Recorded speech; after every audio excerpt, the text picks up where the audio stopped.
दारावनी। राजस्थान की रेत पर हवा जब चलती है तो वो सिर्फ उड़ती नहीं, वो कहती भी है। कभी इतिहास की बातें, कभी मौत की। जैसलमेर से 30 किलोमीटर दूर धूप से झुलसा एक गांव है कुलधरा। कभी बसा हुआ, अब वीरान। यहाँ के खंडहर में सूरज भी ढलने से डरता है। हर पत्थर, हर दीवार, हर टूटी छत मानो किसी मौन चीख का हिस्सा हूँ। लोग कहते हैं उस रात गांव ने खुद को खत्म कर लिया था। कोई लौटा नहीं, कोई गिना नहीं गया। सिर्फ एक श्राप बाकी रह गया था कि यहाँ कोई बसेगा तो जिंदा नहीं रहेगा।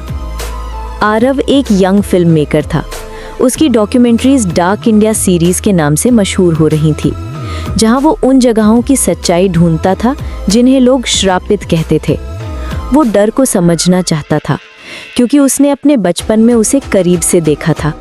जब वो 10 साल का था, उसकी माँ रात को सोते हुए गायब हो गई थी। कमरे में बस रेत की हल्की परत थी। किसी ने उसे नहीं देखा, किसी ने नहीं खोजा।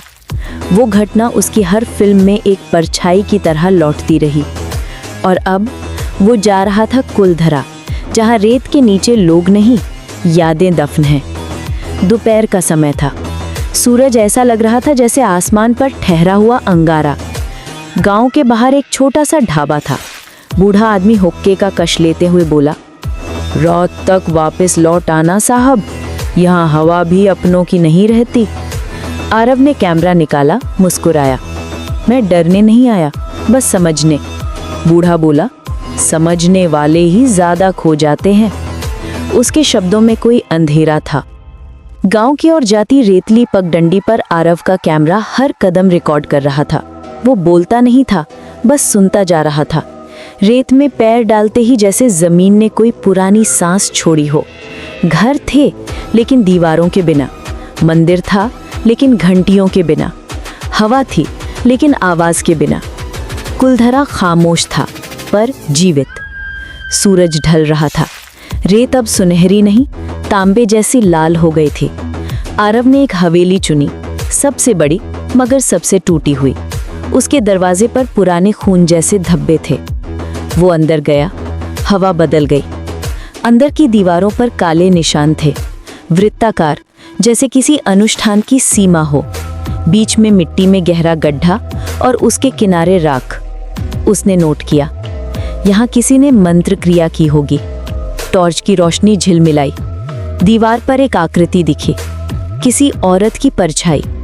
उसने मुड़कर देखा, कोई नहीं, परछाया अब भी वहीं थी। उसने अपना रिकॉर्डर ऑन किया। यहाँ की हवा में कुछ अजीब है, जैसे कोई बोलना चाहता हो पर आवाज का रास्ता नहीं मिल रहा। उसी वक्त दरवाजा हिला। एक सिसकी सी सुनाई दी, भीमी, औरत की। उसने दरवाजे के पास कैमरा लगाया और बाहर गया। सूरज पूरी तरह डूब चुका था। आसमान स्याह था।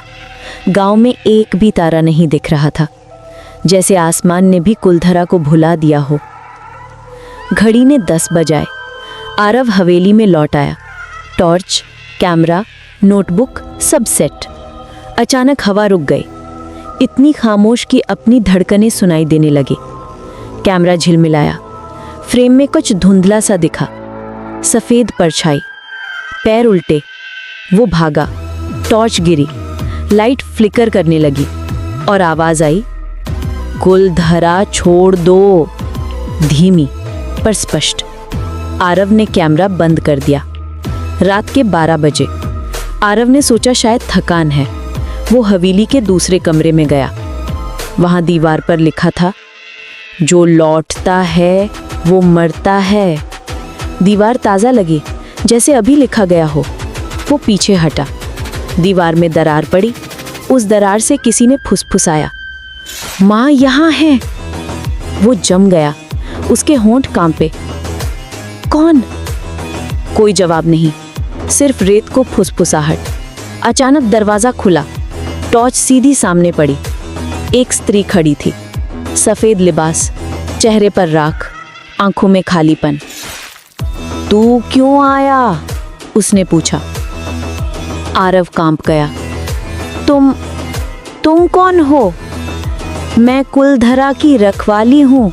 जो भी यहाँ आता है उसकी जिज्ञासा उसके प्राण खा जाती है। आरव पीछे हटता गया। मैं बस सच जानना चाहता हूँ। सच वही है जो तू मानता है, बाकी सब श्राप है। वो मुस्कुराई और हवा में घुल गई। दीवारें सांस लेने लगी। टॉर्च की रोशनी में धूल नहीं, आंखें तैर रही थीं। कमरा लंबा होता गया।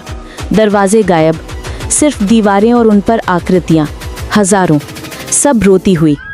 एक दीवार पर उसकी माँ का चेहरा उभरा। आरव, उसने कहा, तू लौट क्यों आया? उसके घुटने जवाब दे गए। वो जमीन पर गिरा। उसने घड़ी देखी, 12:03। समय अटक गया था। हर टिक के बीच एक सिसकी थी। आरव ने रिकॉर्डर ऑन किया, मगर उसमें किसी और की आवाज थी। अब तू यहाँ का हिस्सा है। कैमरा अपने आप रिकॉर्ड करने लगा। फ्रेम में आरव दिख रहा था, पर उसकी आंखें काली थीं। सुबह नहीं हुई। आसमान धूसर था, सूरज उगा नहीं। आरव हवेली से बाहर निकला, पर बाहर वही हवेली थी। हर बार बाहर निकलने की कोशिश में वो उसी कमरे में लौट आता। फर्श पर लिखा था, यहाँ रात कभी खत्म नहीं होती। उसका शरीर कांप रहा था, दिमाग धुंधला। उसे अपनी माँ की आवाज सुनाई दी। अब तू समझ गया बेटा, क्यों मैं नहीं लौटी थी? 3 दिन बाद एक स्थानीय दल कुलधरा पहुंचा। उन्हें आरव का कैमरा मिला। वीडियो में सिर्फ स्थिर दृश्य, एक हवेली, एक आदमी और दीवारों पर छाया। रिकॉर्डिंग के अंत में आवाज आई, जो इस जगह को देखता है वो इसका हिस्सा बन जाता है। वीडियो वहीं बंद हो गया। रात को जब हवा कुलधरा से गुजरती है तो उसमें किसी की सांसें मिल जाती हैं। कहते हैं कुछ लोगों ने वहां से आती रोशनी देखी, जैसे कोई कैमरा फिर से चालू हो गया हो। और दूर से एक आवाज आई, this is Aarav reporting from Kuldhara, where the night